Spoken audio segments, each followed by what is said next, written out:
Insiders, and welcome to our very first episode of Spilling the Beans, Coffee and Conversation with our Patient Advocates. I'm Sarah, moderator with Summer Consulting, the parent company of the Insiders. And today we have migraine advocates Beth Morton and Kelsey Feng joining us to talk about their experiences with migraine. Kelsey, would you mind introducing yourself quickly? Sure.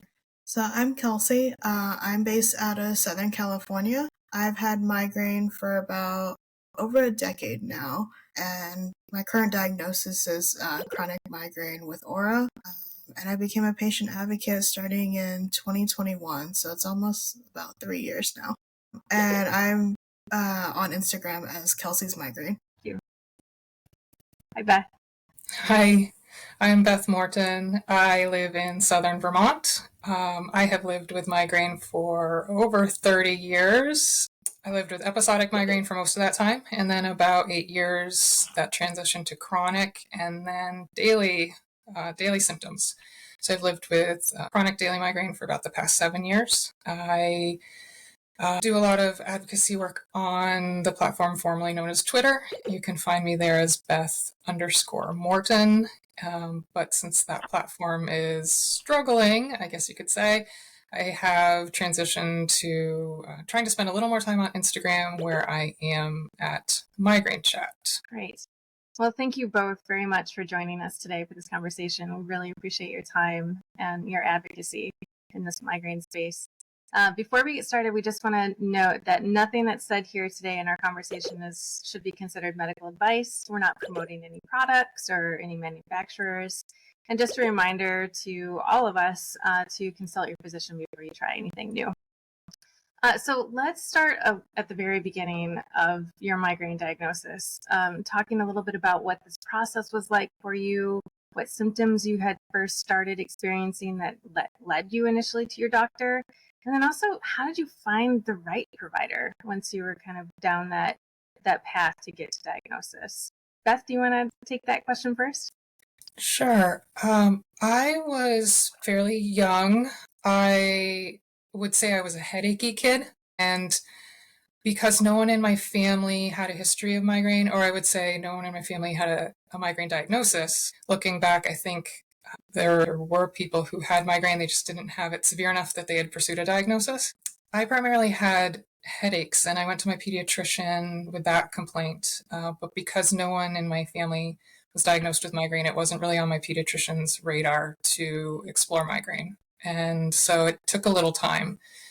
He, first sent me to get my eyes checked. And I did need glasses, but that didn't solve things. So we kind of wasted a little time, but I was fortunate where I live close to a headache clinic, and I was referred there. Eventually, it did take a little time, but after I think my pediatrician kind of exhausted his ideas, I was sent there and I was diagnosed with migraine. And I think in retrospect, thinking of some of the other symptoms I was experiencing were like having car sickness and motion sickness and nausea. It clearly was migraine. It just wasn't really on anyone's radar to think migraine at the time. And how old were you, Beth? As far as I can remember, I think it was sort of late elementary school that I sort of started having the frequent headaches, as I called them, and that was my main symptom. But it took me until maybe junior high, probably kicked off by hitting, like menses and getting my menstrual cycle, and that added, hormones into the mix, kind of making things worse. So I was, sort of early teens when this all was happening. And when you transitioned from your pediatrician to your adult doctor, what were you specifically looking for to find your right provider? I don't know that I was necessarily looking for anything. I was sort of lucky that I got the referral to the headache clinic, and so I was able to see a headache specialist. So I didn't even know to look for one necessarily. And I think that's something that I wish maybe I had known a little sooner, was that they existed, and that I could have sped things up a little bit. Maybe in retrospect, I wish I had looked for that sooner, but I didn't know to look for it, I guess. And what about you, Kelsey? What was your experience getting to diagnosis and kind of your early symptoms of migraine? So I have a similar story to Beth's actually. I also like growing up as a kid had a lot of motion sickness.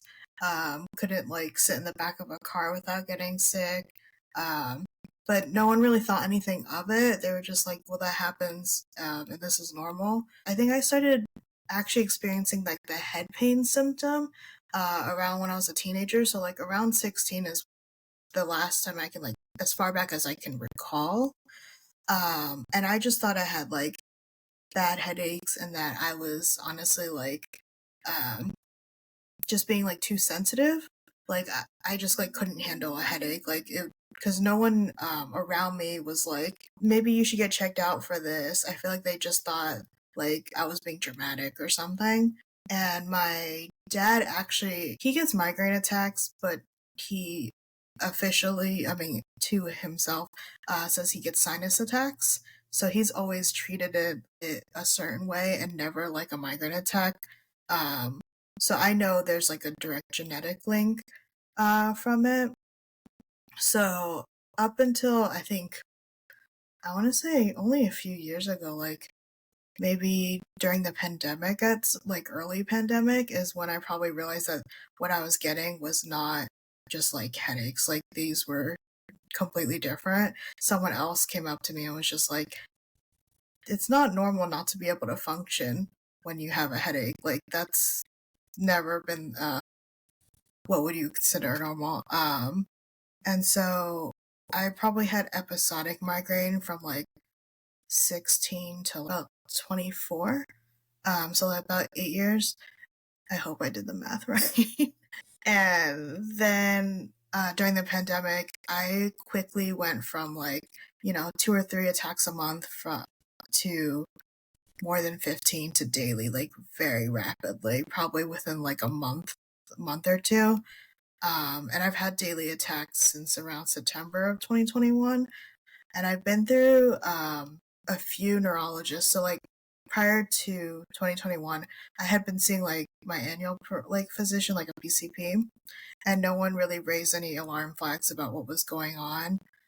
So I had been like self-treating at home, so anything over the counter, doing things that I honestly shouldn't have been doing but didn't know better, potentially chronifying it without, prior knowledge to all that.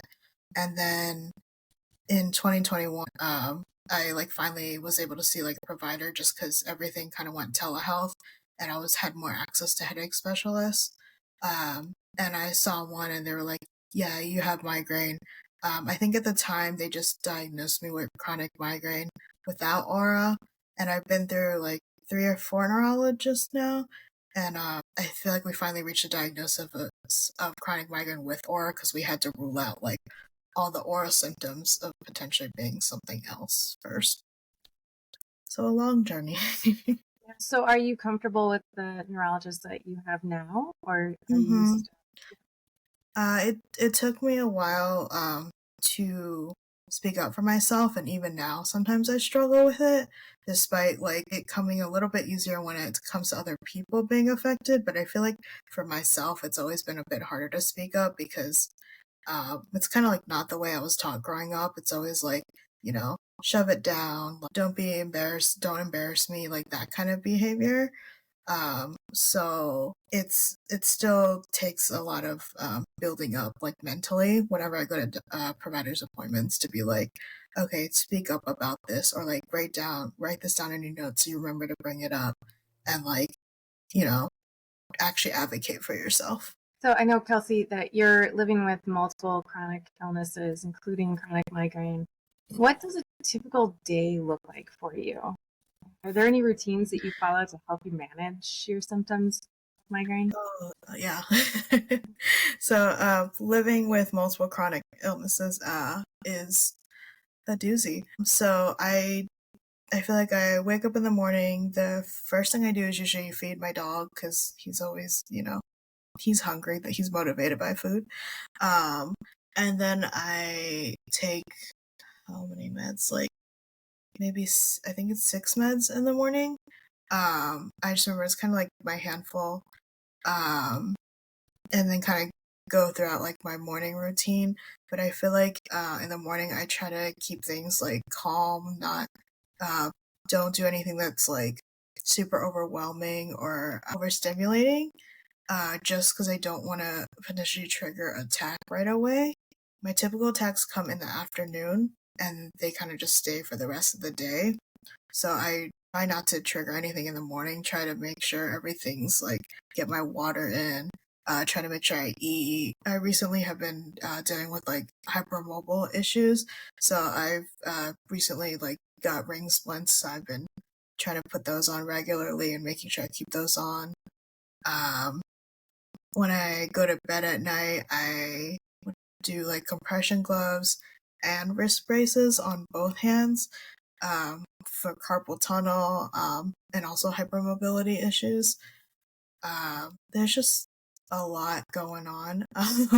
Every day is something new. And I just try my best to manage them the best way I can, go to my doctor's appointments, um, try to maintain that and work at the same time, which is a struggle without accommodations. So, yeah. Yeah, and I definitely want to touch on more about accommodations later in different situations too. Um, Beth, this is a big question for you, I know. But in what ways has migraine diagnosis changed or directed your life? Thinking sort of where you were as a child and kind of where you are now as an adult. I think getting diagnosed as a teen, it gave me access to appropriate treatments, and I know Kelsey can relate to that. Sounds like that before that we were probably treating with things that weren't super effective, and so getting to see a headache specialist or any any provider, but especially a headache specialist who really kind of knows what they're talking about, and getting on a preventive and getting on acute meds that are meant for migraine, not just over the counter, NSAIDs or whatever, which helps some people, but at some point you really need something that's for migraine. And so that, I think I was fortunate to get to that point. I know that not everybody gets over those hurdles of finding a specialist and getting an effective treatment. And then by the time that I was transitioning to chronic migraine, I already knew about headache specialists. And I know there are other people who their transition to chronic migraine is quick. It can be precipitated by something like COVID or TBI, and it's just a very quick thing. And so they don't have maybe they haven't spent 25 years being episodic and going to headache specialists for half their life at that point. So, well, not half my life, but close. So I already knew to check in with my headache specialist at that point. And I knew to kind of get on top of things as best I could, or I thought I did. So, getting the chronic migraine diagnosis was, it meant revisiting treatments again and trying to, make sure I was doing things that were as effective as possible to slow things. And, it didn't work as well as I would have liked, but I at least was well positioned to do my best, I think. And I'm sure that both of you know this, but June is Migraine and Headache Awareness Month. And this year's theme is Myth, Truth, and Action. And I think that we can all agree, I'm a migraine sufferer too, is that the biggest myth is that migraine disease is just a headache. What are some other myths about migraine that you'd like to debunk? I've heard having a baby will fix it. And I'm just like, that is a big thing to be able to take on, a big responsibility to ask someone to do, to potentially cure something that does not have a cure. But could potentially help because it's a matter of fluctuating hormones. That's I think a big one. I'm trying to think what other myths there are. Beth, did you have any?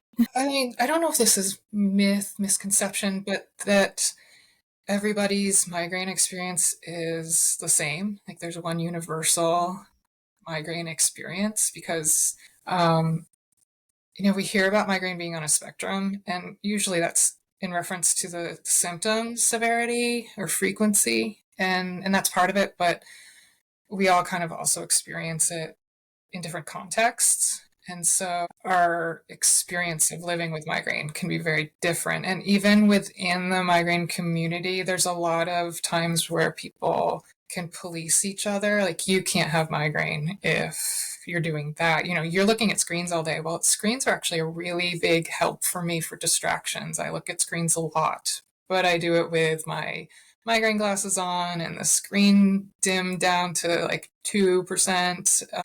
So I find accommodations to do these things. And so I think just being aware that everybody's context, access to meds, access to treatments, access to doctors, social connections, ability to, pay for, financially support themselves and support the treatments, and, how costly those can be, and all of that. There's millions of variables. So yeah, that's, I guess, my sort of long-winded myth or misconception, is it just understanding that migraine is very different depending on everybody's context.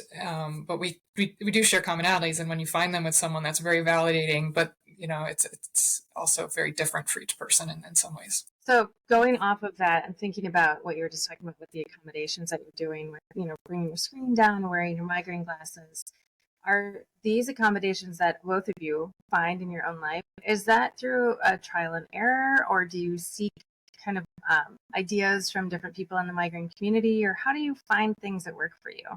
For me, it's always been trial and error, because some things work for people, some don't. There are a couple different brands, I would say, of migraine glasses out there that specifically target people with migraine, and I had to go through a couple of them before I found ones that fit for me.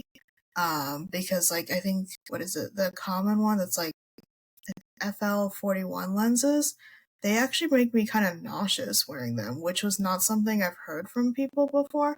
It was, at least when I mentioned it, no one had told me that they ever felt that way. So I kind of thought I was not alone in it, but fairly on it was a rare side effect to it that people hadn't talked about yet.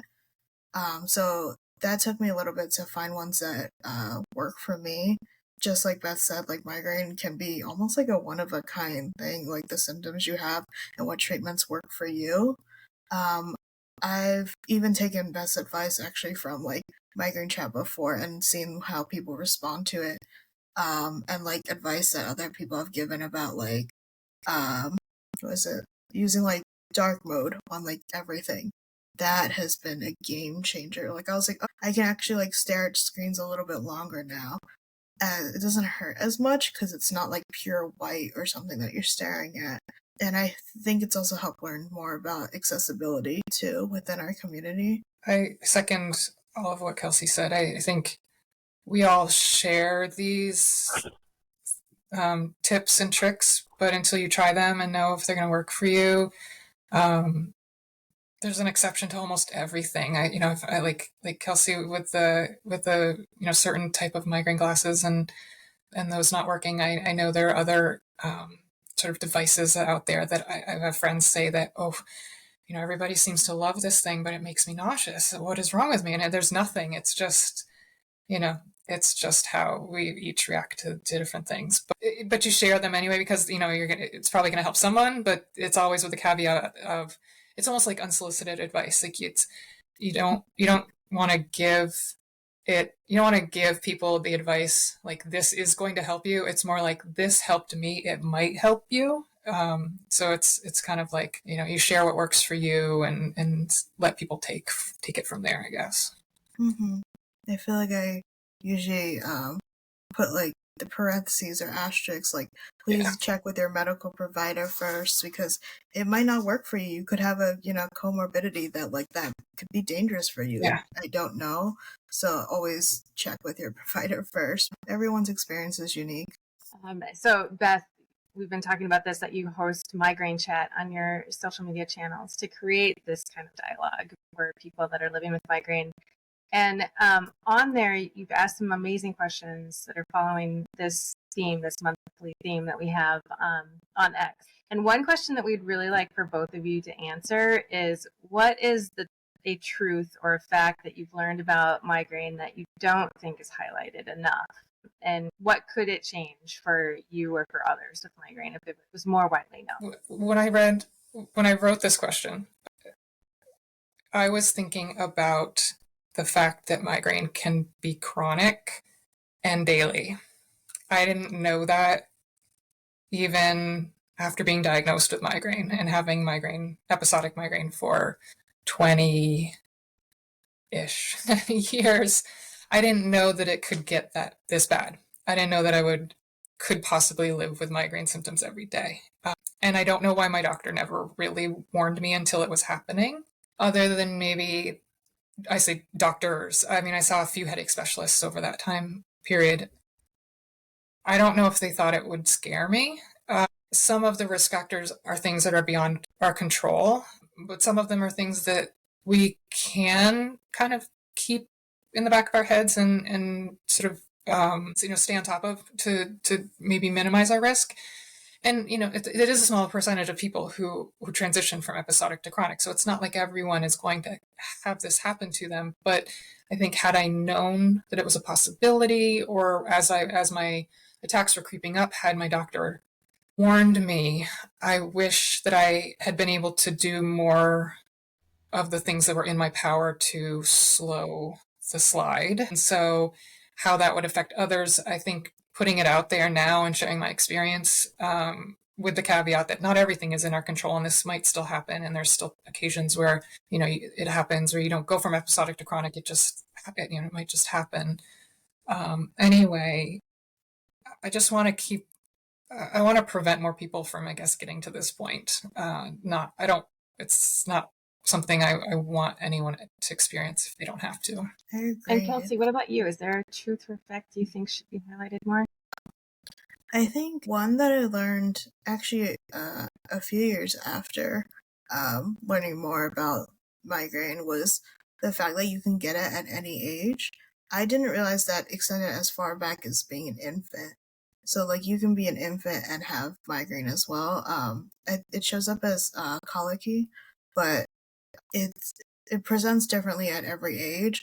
This kind of ties back into what Beth said as well, but had it been taken seriously when I was just like a teenager, when the pain at least first started happening, I could have, gone on a route where maybe we could have avoided chronification. I was taking a lot of over-the-counter meds like they were candy, and that is dangerous, not even just for migraine, but in general. I think they have warnings on the bottle now and stuff, but you don't realize how much of a danger that is, and how often I was doing that to treat migraine attacks. I didn't even know were migraine attacks, and that also could lead to chronification. So just being better educated, just the world needs to be better educated on migraine so that you can look for signs in your kids or something when they're a lot younger, and potentially getting treatment faster and the proper care for it. And, that could have a better outlook later in your life. I mean, there are instances of, because I also deal with daily migraine attacks. So there are instances of, maybe the right treatment will come out one day where we can go, Beth and I could both go back to episodic, because that's the dream, right? But at the moment, I don't think we're at that point, but hopefully new research comes about for that. But yeah, just knowing that migraine can affect someone at any age, and finding the right provider that will treat it and recognize the pain, and helping you essentially and advocating for you. So for the last part of this interview, I'd like to invite both of you to answer some questions that are straight from our insider community. So we asked the insiders to submit questions when it comes to migraine care, and they submitted a lot of them, so many. So we've narrowed it down a little bit. And we're going to try to get through as many as we can of these. And then just as a quick reminder, nothing that we're saying is medical advice. We're not promoting any products or manufacturers in this. And then always ask your physician before you try anything new.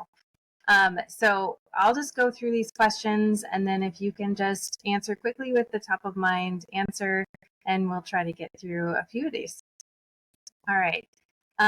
What is something you wish you knew before being diagnosed with migraine? I think that is genetic. I didn't realize that.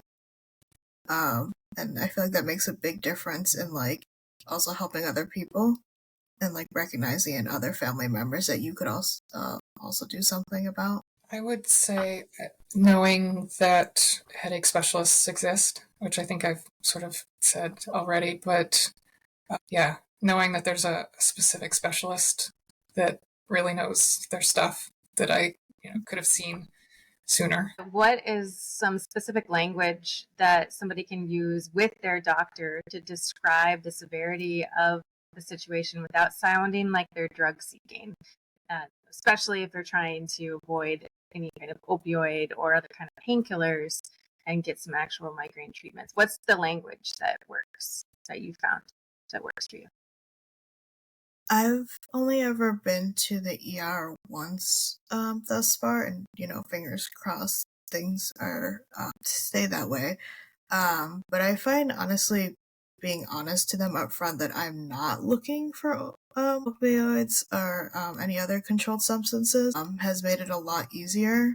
I also have used paperwork that my headache specialist provided that like lists what works for me or what could help me, and that also makes a big difference in the care I receive because they're recognizing that you're there for a specific reason and you already have like an existing specialist that helps you, but in this moment you need like extra care. That's a great tip. My headache specialist also wrote me a protocol to take. There's so much stigma around, I think, migraine anyway, and chronic pain that I have personally felt like sometimes doctors don't believe me when I say that I have symptoms every day or that I'm having like a level 6, 7 pain every day. So I try to put it in the context of how my symptoms are affecting my ability to function. And I really like the traffic light analogy. So like green, I can still pretty much function and do what I need to do. Yellow, I'm kind of slowed down. There's some things I might not be able to do. Might need to take some breaks. And red is like, stop, done, gotta rest, gotta take my meds. I'm just not functioning. And so what I try to convey to my doctors is really not that I'm in like level 7, 4, 5, 6, 7 every day. It's more that I am having a lot of yellow and red days. And that's really impacting my ability to run errands, meet up with friends, take on any, side work, do my advocacy projects, any of that stuff. And so I really need to revisit my treatment plan with them. And like Kelsey said, and I'm really looking for migraine specific treatments, but I really need to knock this back down and get some function back. So I've had a little more success with that.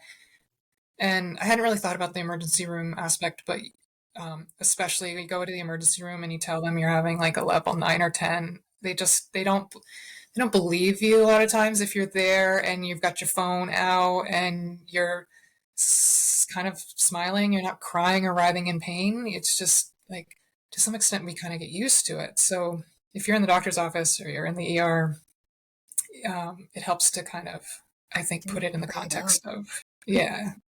Yeah, that's a great point.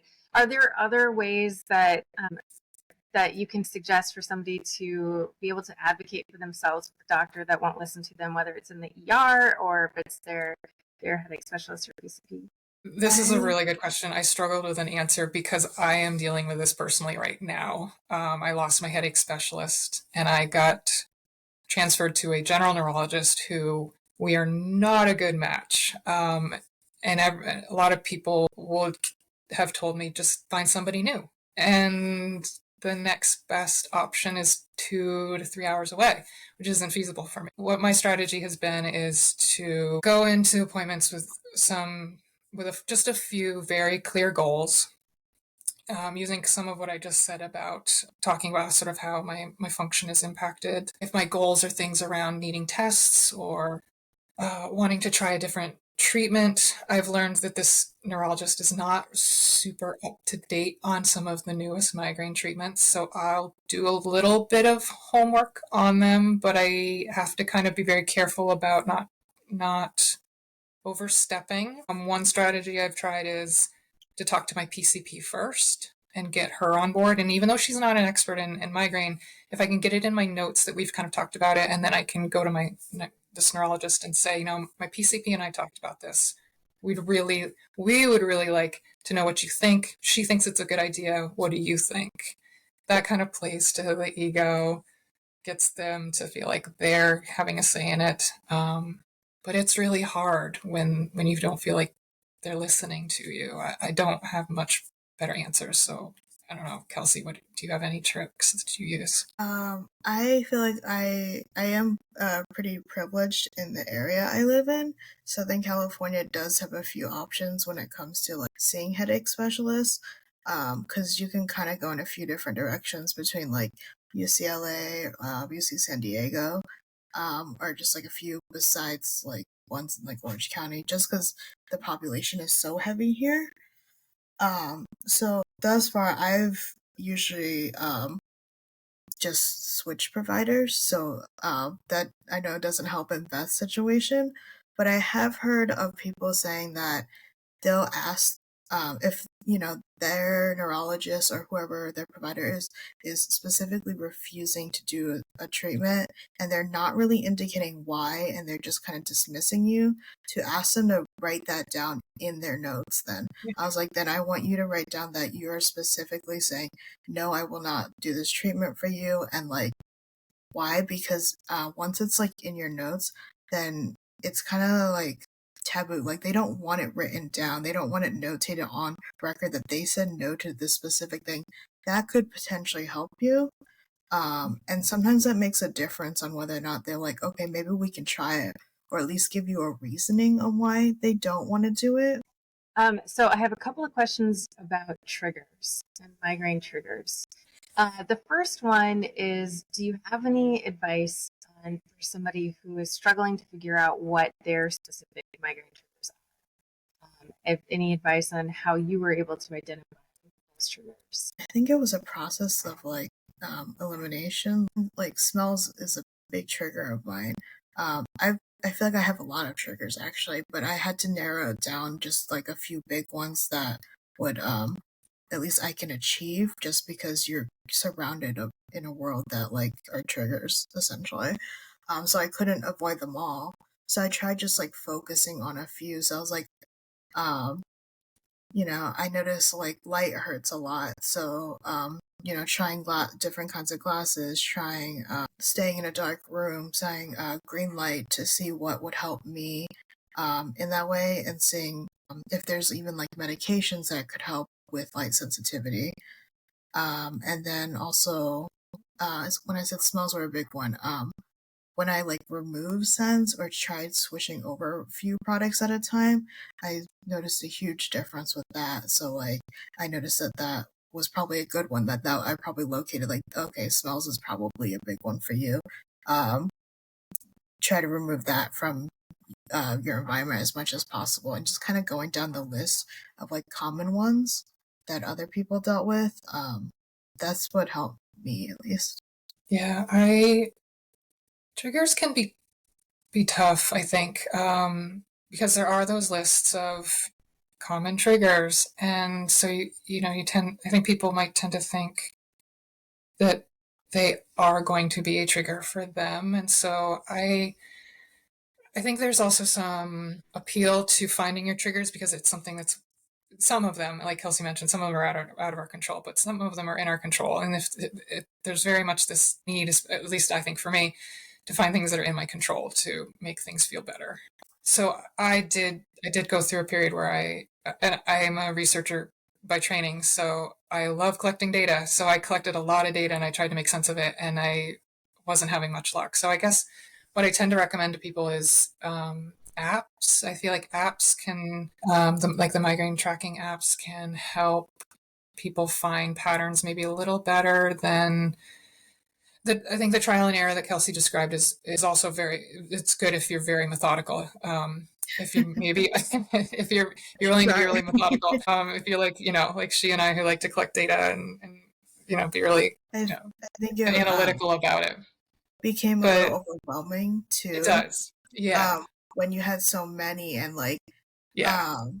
trying to journal it all in when you had the text every day became too much, so I had to find a different method. Yeah, that's the other thing. When you have symptoms every day, trying to figure out what's the trigger can be really hard. So I think apps can kind of help you parse out the noise sometimes. They can do the number crunching for you.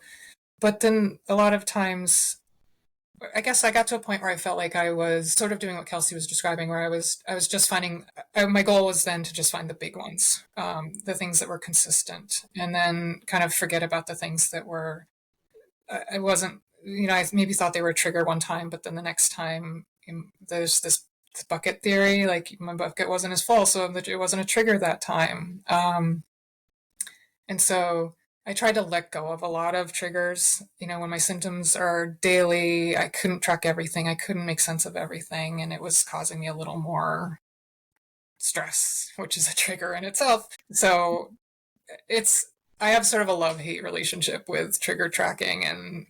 And I go through phases where I try to figure it out. And then phases where I'm like, I don't care. I'm just going to eat whatever and sleep late and, watch Netflix for 8 hours, whatever. Well, yeah, it's, I think if you're at a point where you're trying to figure it out, apps can be helpful of making sense of the information. So Beth, I really liked the analogy that you were talking about earlier with the traffic light and kind of where you were.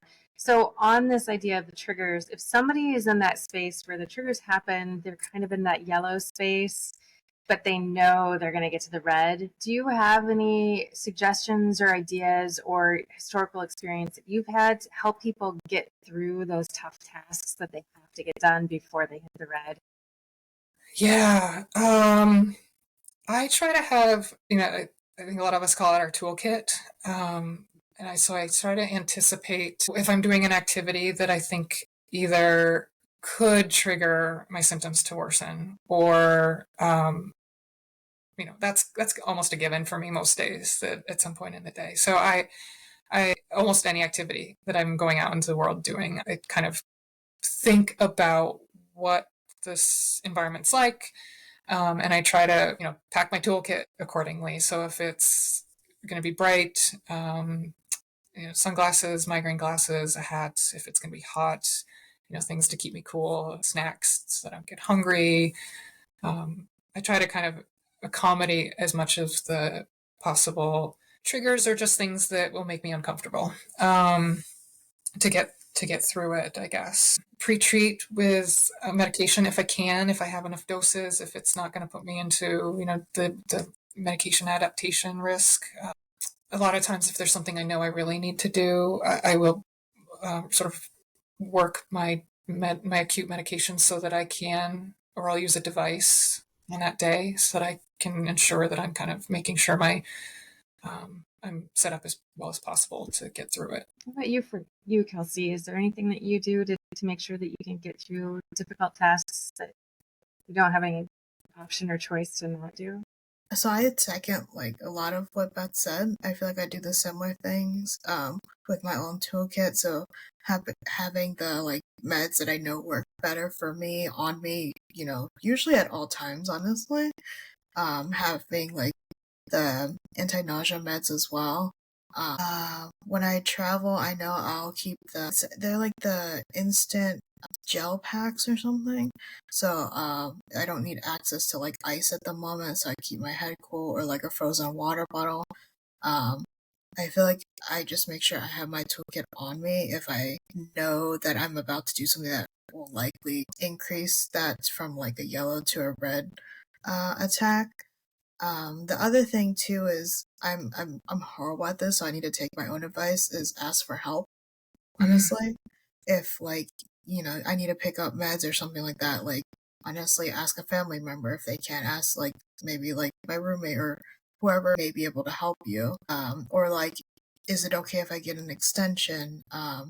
Essentially, setting yourself up for like accommodation so that if it's not that big of a deal to like miss something, or it's okay if someone helps you with that task, then you can get by. If you have to like make it up to them later. And so one final question here from our rapid fire insider questions. What is the weirdest migraine tip that you have tried, and did it work? I know there are all kinds of ones that we joke about in the migraine community.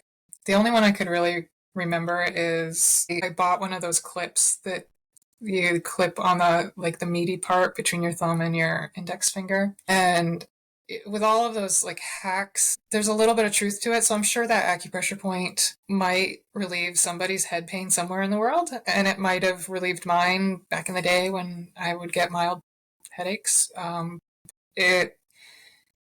I want to say, like I used the clip a handful of times, and there was maybe once where I was like, oh, maybe this is helping. But then it was, oh, maybe it's placebo, or maybe it's wishful thinking.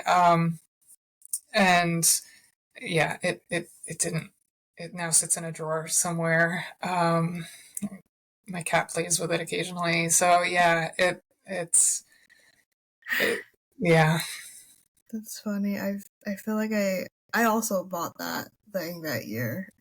Talking about, because I tried it. I also tried different pressure points too, and also did not work well. The one that was interesting to me, it was like the one like it's like up here. I also get allodynia, so that was like awful. Trying to push down there when you have sensitivity to touch. Yeah. So that can make it worse. So be careful when you try out these myths, honestly. I'm trying to think of like a weird one that I tried, but I feel like I tried the only ones I could think of were like not that weird, like hydrate, which also did not work well for me despite being bad about hydration, but trying for a couple days and not really making a difference. I want to thank you both so much for going through that and answering all of those questions for not only that I had, but also all of the insiders too. It's been wonderful to hear your answers and appreciate your openness and authenticity about it. Beth, Kelsey, it was really a pleasure to have you. And the migraine beans that you spilled were definitely top tier. So thank you very much. And thank you all too for tuning in and listening in to the Insiders Spoon Beans. And if you're not following either of these two folks, please go and check them out right now. And let's make our migraine community even bigger so we can learn from each other and hopefully kind of push forward this whole landscape of migraine treatments that there's a lot of room to grow in. So thank you very, very much. And I hope you both have a great evening. Thank you. Thanks for having me. Thank you. If you are new to the Insiders, please make sure you join our community at theinsiders.com, where you can get paid to share your own healthcare stories too. So be sure to follow us on socials to see all the opportunities and help us get involved in conversations like this with advocates and patients like you. Thank you for watching, and goodbye.